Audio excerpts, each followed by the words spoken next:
Greetings, bienvenidas. You are listening to Que Madre in partnership with Bienestar Latinx on KZAA 96.5 with Ali Cortez and Ana Rosa Rizo Centino. And today we will be talking about how you can best bloom. And are you blooming now? Can you tell us more about this topic, Ali? Are you blooming? What does that really mean? Well, it's an interesting topic because it has to do with decision making. Are you feeling stuck? Are you feeling like, I don't know where to go? Do I make a leap? Do I make a move? Do I take a step? All of those are different.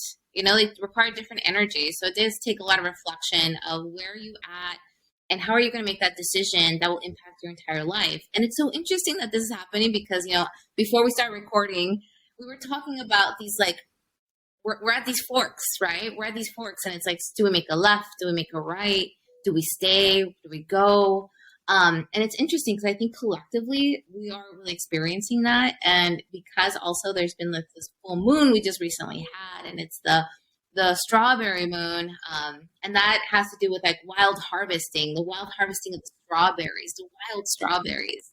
So there's something about being wild during this time. It's summer and making wild moves while still being intentional, while still saying this move was for me and it's going to benefit the community. Like, how do you make those decisions?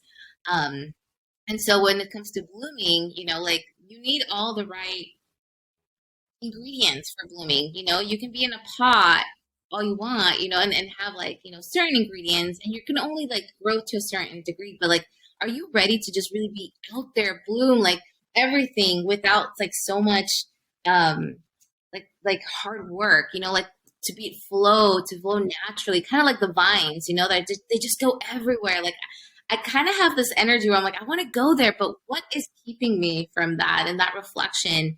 And if I'm trying to bloom, not to internalize and say, it's me, I can't bloom, and to actually look at the environment, look at your mind, look at your spirit, but let's also look at the environment and say, I'm not blooming because of X, Y, Z, and naming that out, putting it out there, name it to tame it, right? To understand it. And then really make that question of, do I want to continue trying to harvest here all my talents, all my passion, or is it fizzling me out? Are there parts that maybe the roots are there, but the green doesn't come out as much as I'd like to? So, and these are just kind of like imageries that I learned from, just staring at Mother Nature, Madre Tierra, and loving her and caring for her, and then saying, how can I give that back to myself? And I think for me, it's been like that reflection piece. And I think this full moon definitely brings those waves of like, let's be wild. Let's dream really big. And then the battle within myself of saying, no, you can't dream that wild. You stay in your lane, work, do the steps, don't do the leaps. That's too scary. That's not for you, So it's wild. I would just say right now we're in a wild ride. But we could do this together. So if you're in a place where you're stuck or you're not feeling like, where am I going to go? That's what this episode is about like how we're doing it. What are our thoughts? What are insecurities and fears? And then, but how also we're not internalizing them. The mind, looking at the environment and looking at our body and putting it together, like that triage of the environment, the mind, the body, and then ultimately that makes the spirit. So yeah, we have a good episode. Honestly, all our episodes are awesome, right, Anna? Well, because you're on it. So yeah. But I would just say to what you're saying, are the people around you watering you? If you're at an organization, is the board watering you? Are the people you work with watering you? If you're in a relationship, is your partner watering you? Are you in a situation where people are actually actively working against you? If so, then what is the response, right? And I know it's not like an easy yes or no or leave or go, and that, we're not operating in vacuums, but it is important to think of all of those things and how do we surround ourselves with people that do water us. So if your decision is that you're going to stay in a place that is let's say, toxic or not watering you? Who is your part of your kitchen cabinet that's going to help you get through that so that you're not in it by yourself? Oh my gosh. Yes. I love that. The kitchen cabinet. We're going to have to dive into that one. So, because that's so important. That's so important. And so true. Like our is the environment, which includes people, right? Their intentions, their energy. Are they elbowing you? Are they, metiéndote la pata? Like whether it's intentional or not, whether they're conscious about it or not, it's still happening. And that can really hinder your energy. Can really contaminate how you feel about yourself, about your waking up in the morning, the thoughts. One thing that I always say is like, be very aware of what are your first couple of thoughts in the morning. They'll tell you a lot. It'll be very like it'll give you a frame of where you're at, and then you have it in your hands to say, well, how can I what can I do to shift that? Like what was my initial thought? Like, so for example, like this morning I woke up and I was like, I didn't get enough sleep. I'm tired, and I I think I can make this work today. I'm going to focus on positivity. I'm going to focus on joy. I'm going to focus on things that are lovely, delightful, without being like, I'm going to be happy. I'm just going to find the delightfulness in the day, because even though I'm tired, I can still do that. So like I went from like, I'm tired, and then I was like, and that just propelled a whole different kind of behavior. I was like, okay, I'm gonna put on my lipstick, I'm gonna put my hair back, I'm gonna take my dog for a walk and enjoy the el solecito. So I'm watering myself right there, right? I have that ability. Now when I go to work, that's a little different. Or when I go to an event, or if I go to a meeting, like to one like be like, this is how I'm watering myself. And also, yes, to say like, we are human beings just like plantitas need us, and we need them. It's a relationship, so to pay attention to. And I love that you said that. So like, what would you say are some things that you're noticing right now for yourself in like this being wild, and maybe some internal conflict? I can share more about mine too, but I'm putting it out there as a question. And for you who are listening to us right now, like, where are you at? What is your heart saying? I want to be wild with this. And do you also notice a conflict of like, no, and where is that coming from? I Ooh. do. Uh, However, I guess I don't know how public I can be with it at this point.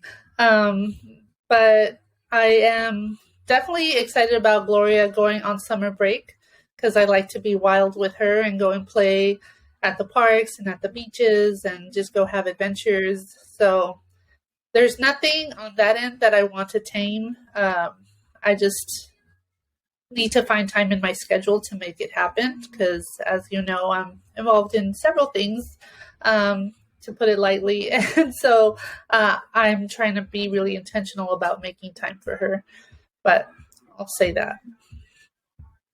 How I about love you? that. I love that. Oh my gosh. One, your little queen is so lucky. She has like the best mama. I love what you said. Like, there's nothing I want to tame there. I'm like, my little inner Allie was like, so beautiful. That is so beautiful, and just celestial power right there. Yeah, I think for me, it's like these leaps of I want to do more, but I also have the conflict. I want to be wild, and I want to build something that's in my mind, and I don't exactly have the blueprint for it, and it's wild. It's so wild. And but I also notice the battle within myself of the inner critic, the the past trauma of like, that's not for you, you can't do that, you're not smart enough, you are not intelligent enough. um, so that battle within myself, while I'm still trying to do everything else, is just, it's a hard thing to juggle. It's a balance. But I want to lean in. I want to surrender to the wildness. I think that's where I'm at. And I'm having a hard time completely letting go, because, being wild in a way is like, it's another word for me that I'm starting to learn. It's like wild. Do you mean authentic? Do you actually just want to be authentic? And the word that I'm using is wild. So I think one of the things that I want to bring forward is like, how do we do that and learn the difference internally in our system? Like, how do we do this with noticing what is our guilt and what is our intuition? Because they're two different things. Are we operating from guilt or are we operating from intuition? And I would love to dissect this even more because I think I really have seen it in myself and others, people that I've done therapy with or coach, like when they're operating from intuition, they are blooming. And they're blooming in ways that it's unexpectedly and it's fast. So it also kind of wild, like, whoa, look at how wild, like my growth. dreams. Yes, yeah. And then like the guilt is like where that you're trying really hard, you're trying to flourish something, you're trying to make it bloom. The roots are there, but it's not blooming, right? It's not, and that's the thing about nature. It's like it'll tell you, like if it's not blooming, if it's barely coming out, something's going on there. There's something missing. Maybe it's not that it's missing. There's something in there that's toxic as well, and maybe there's little mites or like just little things that are so little that you can't see, you can feel. Right? It's like the buildup of all of the microaggressions, which are actually macroaggressions, right? Stifling your growth and your belief in yourself. And like, even just having people around you who see you and see your potential. Or sometimes I feel like there's people that see it and that's actually why they're so intimidated and working against you, because they're like, oh, she actually does mean what she says and she is capable of it. So let's try to reel her in as much as possible. Yeah. Cause like for you, I see so much potential in you. Like, I totally think you could be like the Chicana Oprah, like, you have this amazing, no, for real, you have like this amazing broadcasting voice, and like, our radio shows are great, but then you're also doing spin-offs with different folks on, different mental health issues. And I watch all of them, just so you know. So, I'm just like supporting you and sending you flores from Oxnard, because, yeah, I mean, there's nothing that should reel you in. You have a lot of lessons that you have learned the hard way in your life. And I think you're doing your best so that other people don't have to learn them the hard way. Which is much appreciated and valued. And I know I've been through a lot of stuff also that has not been pretty. And that's part of it too, is like, I do want it to be for the greater good. The lessons that I've learned, and the lessons that I continue to learn. And it's just hard because living in a capitalist system, I am dependent on my next paycheck. So, there's a certain amount of censorship that's happening to me right now. In order to be able to stay employed. But it doesn't mean that I might not completely, just let everyone know at some point what the abuse that I've been through, because I'm reading a book right now by Minda Harts that is about racial trauma in the workplace, and her writing that book has been helping me, get through what I'm going through right now. And so I feel like all of the lessons that we learn, especially in the movement, it does need to be for the greater good, and how we can make a positive impact for people of color that are struggling to be leaders in a movement that, has for too long been dominated by upper class white folks. So I just, it's a lot, but I know that there are people like you, like Jess, who like get it and know that we are part of this nonprofit industrial complex that is very harmful in a lot of ways. And at the same time, in order to make changes, unfortunately, we are still beholden to foundations, right, to give us the grants that we need to do the work. So it's baby steps too, because I think even within foundations, we have a lot of allies that get the problematic nature of that transaction, right, between philanthropy and our organizations, and um, trying to paint a pretty picture even when things internally are not so pretty. Yes. Yes. Yeah. Oh my gosh, everything you said is like flowing in me and like, receiving it. And I want to bring back some love, Anna, like you definitely have like, there's got to be another word to inspiration, that just because I feel like inspiration doesn't do it justice. Like it transcending, before we started the show, I was like, Anna, our souls like signed a contract to do something together, and this is it. And like a long time ago, in all the different like lives, it's like they said we're going to connect back at this time, and we're going to talk about this, and we're going to speak our truth. And what you're saying is the truth right there. Like we are still bound. Like there's things we can't share openly, right? Because pueblo chico, infierno grande. Like these Straight are up. things that like, if it gets brought to you, yeah, like it's a small town, big hell. Because like you do have to be careful because we haven't gone through. We don't find psychological safety as much as we should. And so we have create these like we have to create these safe spaces for ourselves where we can have those. I love what you said, the kitchen cabinet, because it's like it's in la cocina where you're like you're cooking, and I love what our amazing friend Renee says, like forget the table, it's about bring me to the kitchen, take me to the ingredients, like when they're like, oh, they brought us to the table, okay, what does that even mean? Nothing anymore. I've been at tables where I'm like, you are just crossing a box here, Yeah. You're now you're just using me, Exactly. and I'm not okay. I'm more aware of that now, so I can the boundaries. And sometimes I even show up to these tables. So I'm like, no, like I'm not going to be harmed because I'm already harmed consistently in other spaces.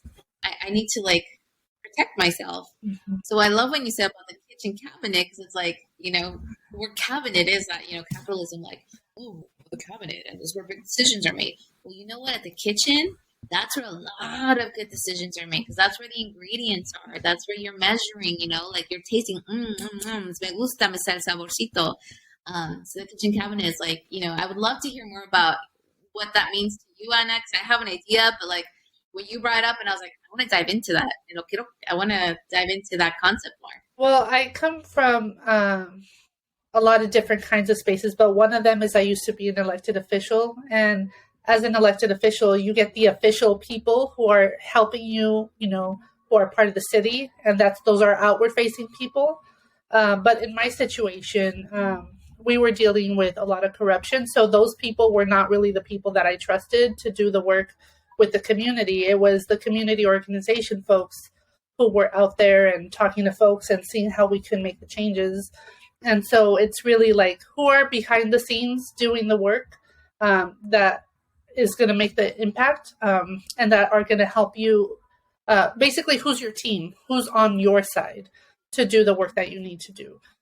That's what I mean by kitchen cabinet. But also, when you said Pueblo Chico, Infierno Grande, I am very familiar with this as well. I grew up in a small town, and also, where I'm working right now is a small town. And we just had a Pride Resource Fair on Saturday. And this year, the city council decided not to co-sponsor it. And it actually, them deciding to pull out was so upsetting to folks that it actually meant that more people co-sponsored from the community.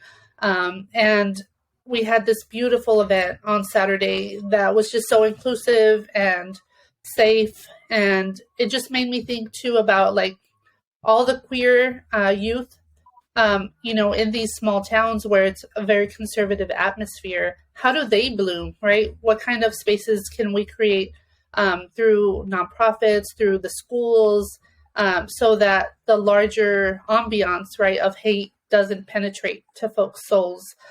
Because, as it is, there's a very high suicide rate right now, and especially with queer youth, it's even higher.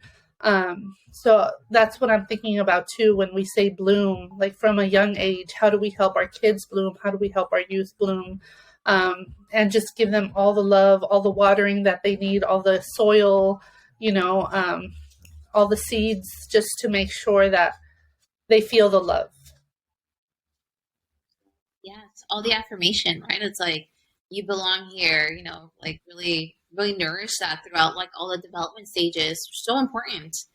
And sometimes, like especially like when we don't get it from like early on, that means we're gonna need more later on, and that's okay. Sometimes like, oh, I'm sorry, I'm asking for this, or I'm sorry that I need this. Like, corazones de melón, like, no, like you didn't get what you needed, so now we're gonna catch up and we're gonna pour on the love, we're gonna pour on the agüita, we're gonna make this space a sacred space for you, and we want to make more of that because when we talk about like safe spaces, like it's about like psychological safety. And I've learned that psychological safety is something that people use a lot in like their wording and like, oh, safe spaces and that, but it's like there's boxes and it's like, no, forget the boxes.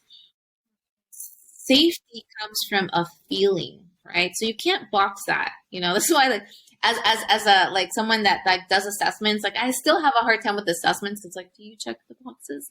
It's like, no, like this is a human experience.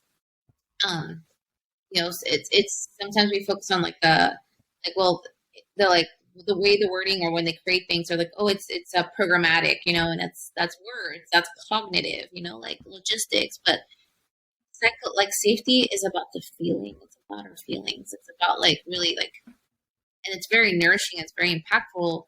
Um, and we definitely need more of that. And so like when we create it for ourselves, then we also like can create that community that gets it. And then we can start, dispersing that like, okay, where are these other safe spaces? And they don't have to be in centers, it's like in our own homes, in our own mind, and wherever you are. Like, I feel like that's something that I do. Like, whenever I meet someone, like a student or someone that I'm talking to, like, can I just be a mobile, space that wherever I go, I can just create that for you as best possible. Um, and it comes with like from within and intention, definitely intention to bloom. I love this topic. Well, yeah, you work with youth on a daily basis as well. What do you do to make folks feel that support that goes beyond a box, that is a real feeling of um, of love? That's a great question. I think the most important thing is, okay, this is gonna sound, like kind of like, oh my gosh, you're so full of it, but it starts with me, right? Like we have like this, like these mirror neurons. That's like if we're creating this, like if I'm calm within myself, I can create calmness in somebody else because like we connect. So like if that person sees me, they also perceive me. And our vehicle, this body is very intelligent. So you might be trying to like hide all your anxiety, or you might be trying to hide like everything, but it seeps out. Our bodies, what we don't express with our words, the body will express it because it needs to like release it some way somehow. So it'll come out some way. So that's why I'm like, it starts with me, like I need to like in the morning or during the day, take those deep breaths or like scream in the car. If I'm just impacted by something or I feel like, I'm hearing some like negative energy, I need to like shake it, and like literally sometimes shake it, shake it, shake it, shake it, shake it. So that I intentionally come into the space with a youth or a family and be as present as possible and be with them so that I can observe them, because it's like if I'm not okay, I'm kind of observing myself so that I don't, make them feel uncomfortable, but then I'm not fully present. So like, I'm kind of split. So I do my best to do that. It's not always perfect. I can't say like, oh, this is, my formula and I nail it every time. No. When I can, I try. Um, and when I show up and just, like I don't go in like, hey, hello, especially with, like, that's too much, so it's like I take a deep breath. I'm like, hi, my name is so and so, and I try to like kind of like bring a little humor. So that's why like kind of like just like break the like tension of like, this is a new person. This person gonna like me? Like all these, stories, So I kind of want to like narrow in and be like, hi, I'm Allie. It's so nice to meet you. I'm here for you, and I'm just gonna listen if there's anything I can be of support for you, and if not, it's okay. So give them the options, right?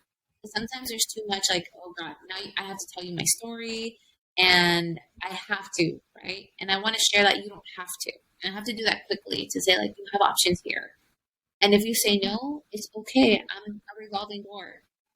I'm here for you whenever you want. Here's my number. Here's my contact information. I'm here for you. And if it's okay with you, can I check in with you like in a week or 2 weeks? Because I also understand that sometimes it's hard to reach out. But for them to be like, okay, someone is going to come back, and maybe I'll be more ready to talk about it, or open to the suggestions or resources or services that Allie provides. So the psychological safety is very about that feeling, right? It's like, can I make you feel safe and also that you have options and that I'm not here to judge you? I think that is the most important piece, like that they feel like I'm not here to tell you how to do your life. Right. And I even share that with them. I'm like, I'm no one to tell you what you're doing, what's going on in your life, like you are the master of you. I'm just here to understand and just be of support if you'd like to. Right. So I have that kind of like an initial conversation. I don't like doing the like, okay, so tell me how you're feeling and then writing it down. I was like, hey, we're two humans. I don't want to get it down to that. We're two humans, and send the message of like, I already adore you because you exist. So that's my thing. But Anna, I know you also like work with youth, and like they're so drawn to you, and like they love you, and like families, like reaching out and supporting. How do you bring that safety? What's your formula? Yeah, I think I have found that our center is sometimes the first place where they get that there's such a thing as unconditional love, because sometimes their parents or people around them make them feel as if they have to do X, Y, and Z thing in order to be loved, and that if they can't do those things, then they don't deserve love. And so, at our center, no matter how many times somebody messes up, they're still welcome to come back and try again the next day. And we do have restorative justice practices so that if something goes wrong, we have a way to make it right.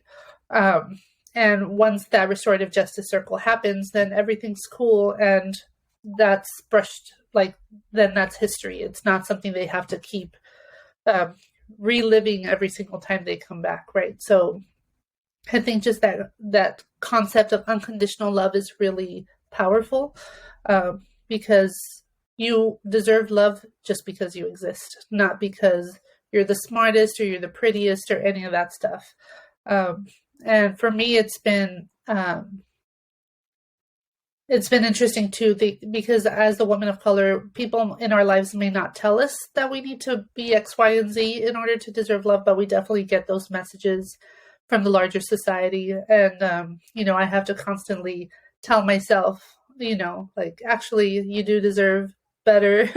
You do deserve love, in a way that is seeing you for the value that you are, just because you're a human being, just because you exist.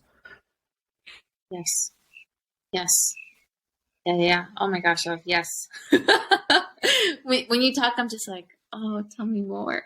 Because it really feels my heart, and really like your words have they land in a way that's like very healing, kind of like, kind of like when I don't know, just they're very soothing. I don't know if, and that's why like I can see why people are like really, like, for myself too, like, when I see you at events, I'm just like, Anna, like I go to you, like that's my, like you bring that, that aura, that essence, and that unconditional love is, gosh, not everywhere, and so when you bring that with you, it's very impactful, very impactful. So it's like one of those, like, it's scientifically magical.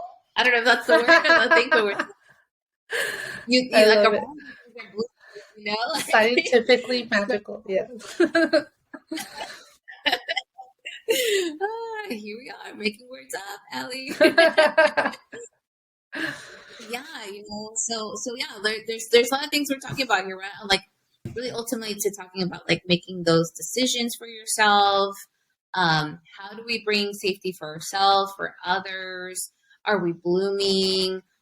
Who are the people around you? That kitchen cabinet is like that. I think that's definitely so important. Who you're choosing, because there's a lot of things that are out of our hands, but that kitchen cabinet is like, that's in your hands. Like, who are you choosing to be in your kitchen to like have those conversations that empower, that feed you, that help your recipe as you're cooking for like the offerings you're going to give into the community and into your life, into other people's lives. That will be in there too. People's words are really impactful, and scientifically too. Like they've shown it over and over in research that with plantitas or even with water, like they'll measure like frequency, and you'll see like when you say things that are positive and with intentional like love, things like get bigger and expand. And Yeah. then like the water molecules expand, and they form these crystals that are very like very beautiful, very, very like a really beautiful pattern, it's a pattern. But then when you say things with pain or anger or like just technically anything negative, they actually are like really like the flakes, the water just gets like really like out. They're like outbursts. There's no pattern. There's no alignment. Or the plantitas, they actually shrink and they don't grow the same as another plant that you provide all these like positive words and words of affirmation. So words are really important. So what people are telling you is like water, right? And the messages and then what you're telling yourself. And operating from intuition. So, Anna, how do you know when you're operating from intuition? Because I think there's a difference between, operating from guilt and intuition. And sometimes that's how we make decisions, one or the other. Yeah. That's a hard. I don't know. You just get this gut feeling about things. It's hard to really explain in a very logical. Yeah. You're right. It's what we talk about, like that psychological safety. It's like it's a feeling. It's not cognitive, and um, I think that might be like it's a feeling. That you can like everybody's going to a different way. Like intuition is like that higher self of like it's my higher self. It's calm. It's like secure. It's safe. And then I think guilt is more like coming from a place of worrying, um, like second guessing yourself. And it's more like problem focused. Whereas I think intuition is more solution focused, where like, if you're operating from guilt, you're focusing on what's wrong, the problem, which is good, like you do kind of want to, but like, how long are you spending there?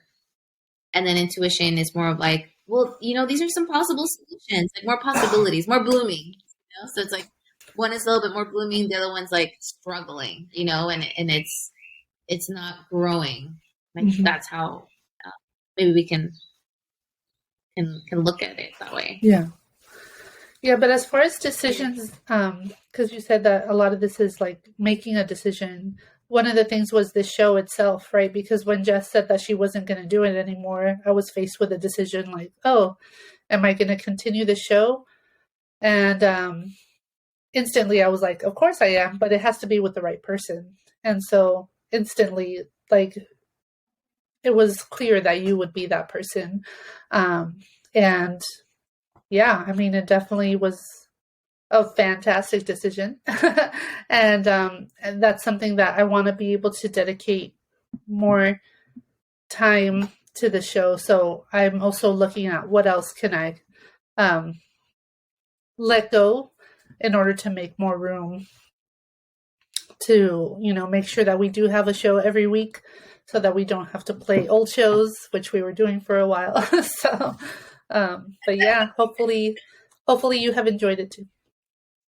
Oh my gosh, absolutely. This has been like main highlight in my life right now because like everything is so, like go do this, go this. And what you said really, one, I so appreciate it because what you mentioned there's like, it's totally intuition, right? So like on the flip side, when you're like, hey, would you like to like host a radio show with me?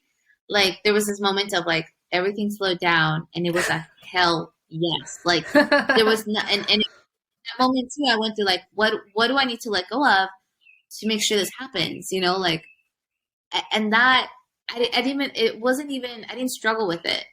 I think maybe like the struggle sometimes is like the time and how we coordinate The that. logistics. But like we make it happen, like we make it happen. And that says a lot because like what you are putting out there is like you prioritize it and you want to make it happen.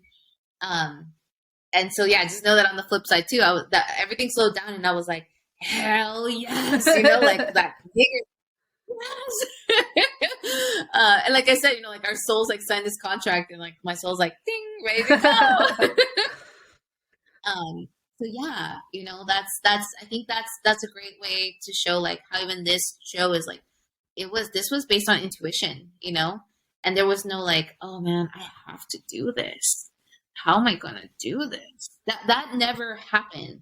But I've had situations where things have been presented and I'm just like, oh my gosh, how and then I go into like the problem and I focus on the problem. And then that's guilt. That's me like, it's like, Allie, just say no.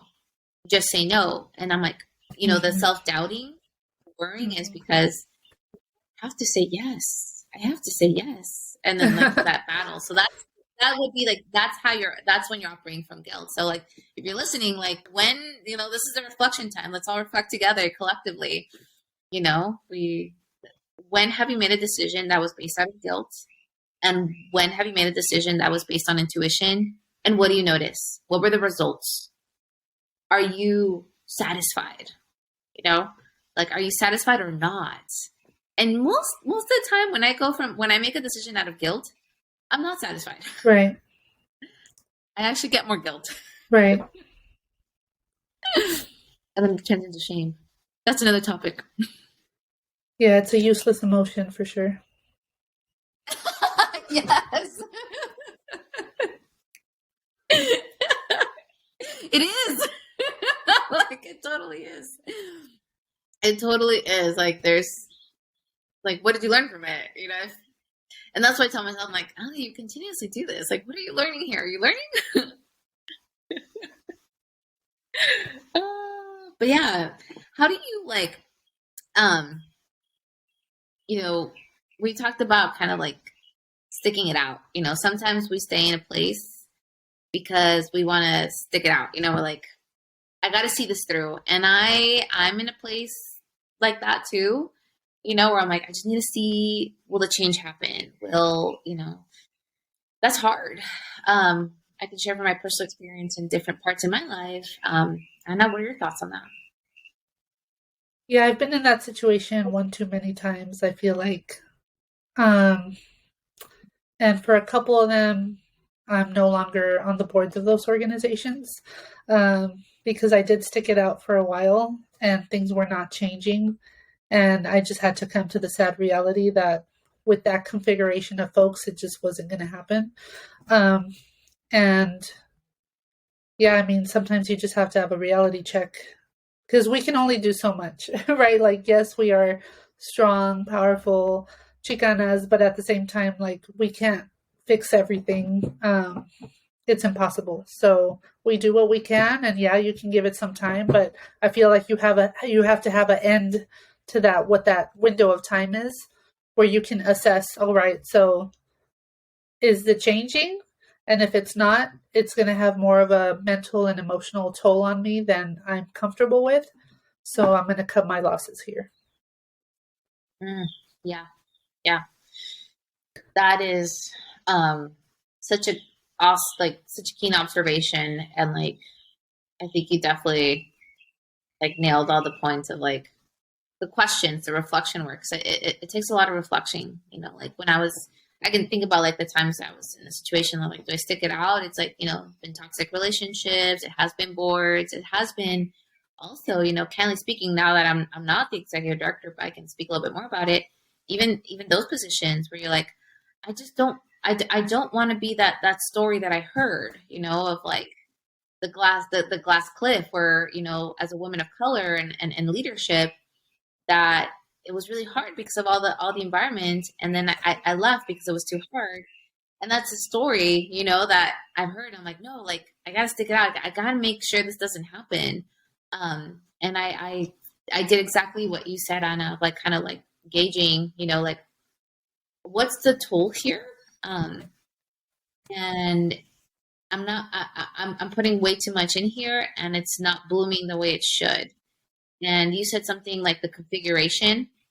I love that you said that because that is a good way to like externalize, like look at, observe. And it's like the configuration, right? The nutrients aren't there. The soil isn't there. The heart isn't there.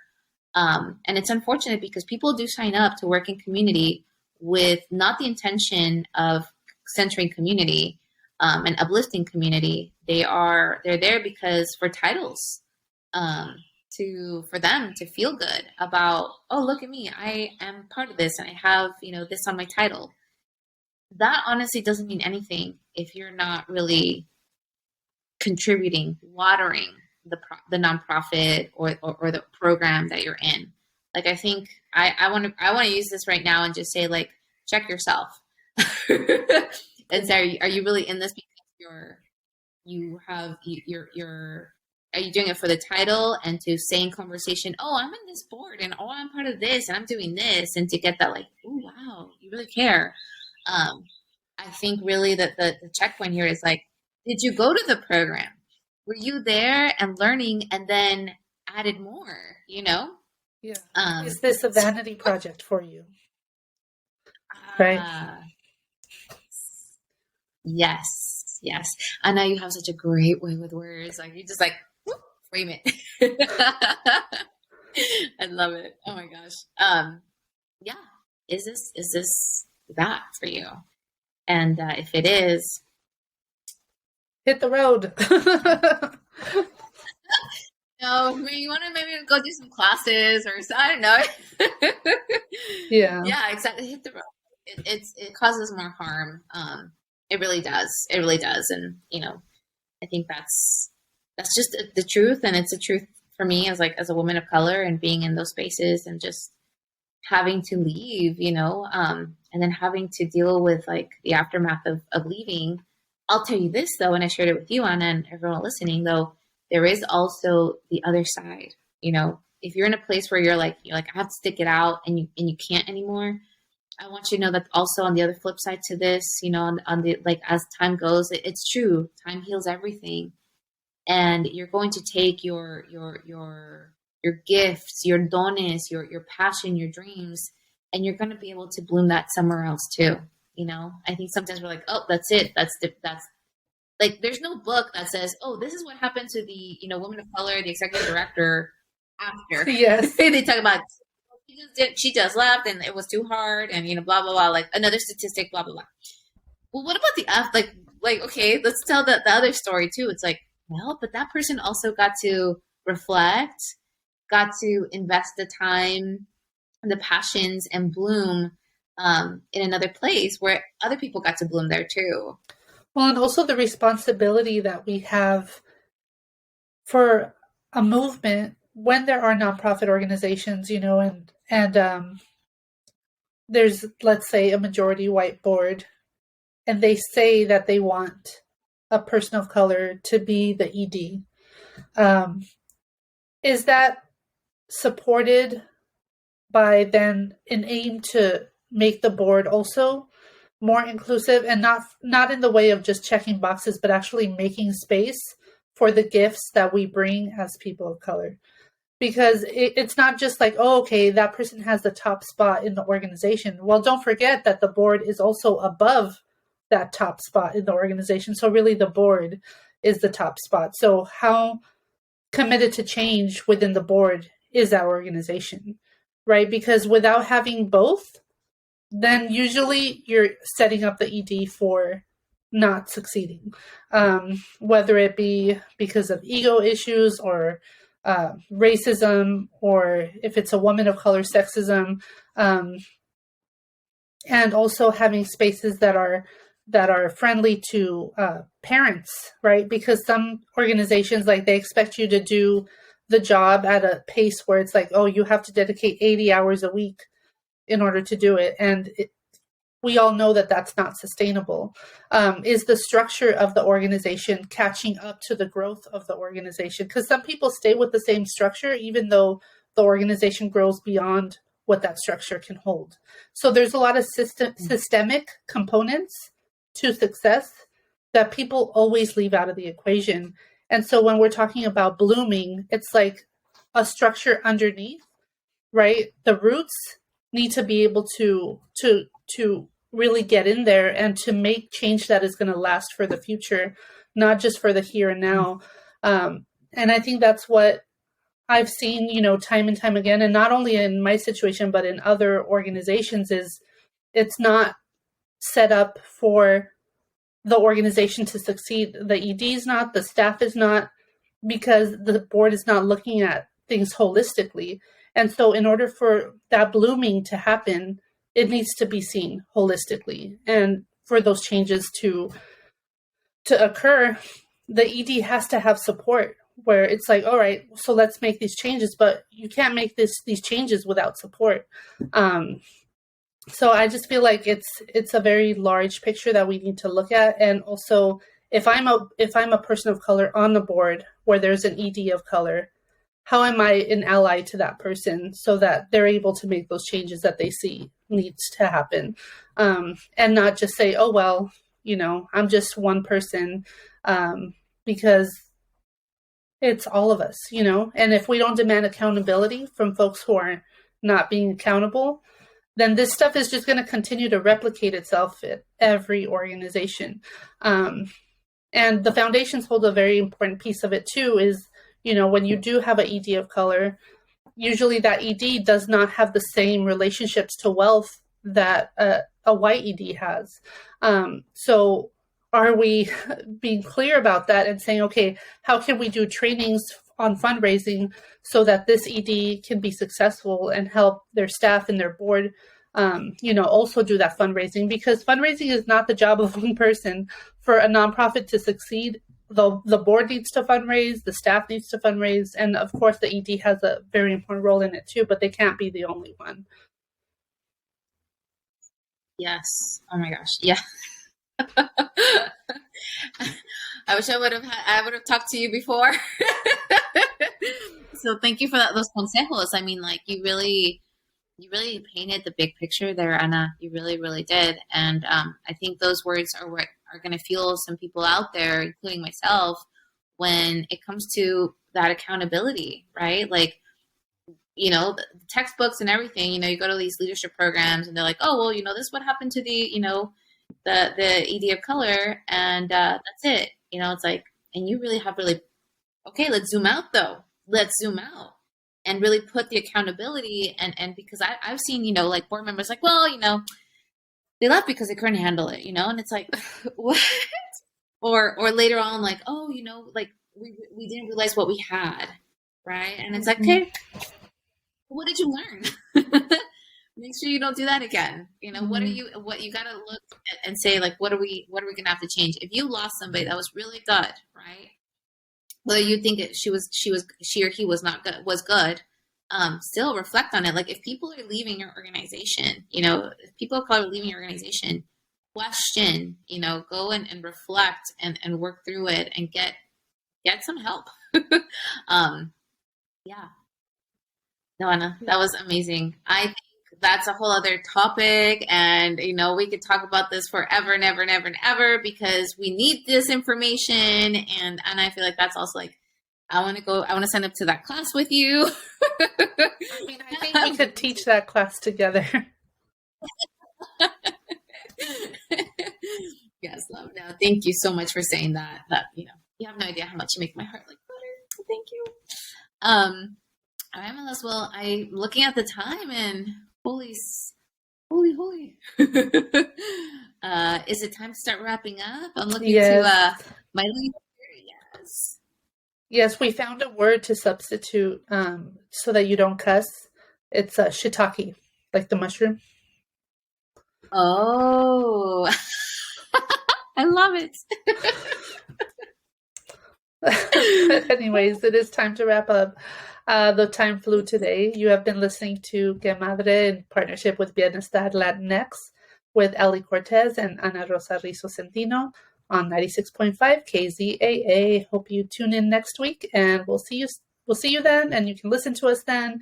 And if you have feedback on topics that you want us to talk about, please make a comment on our Instagram. Thank you so much. Hasta luego.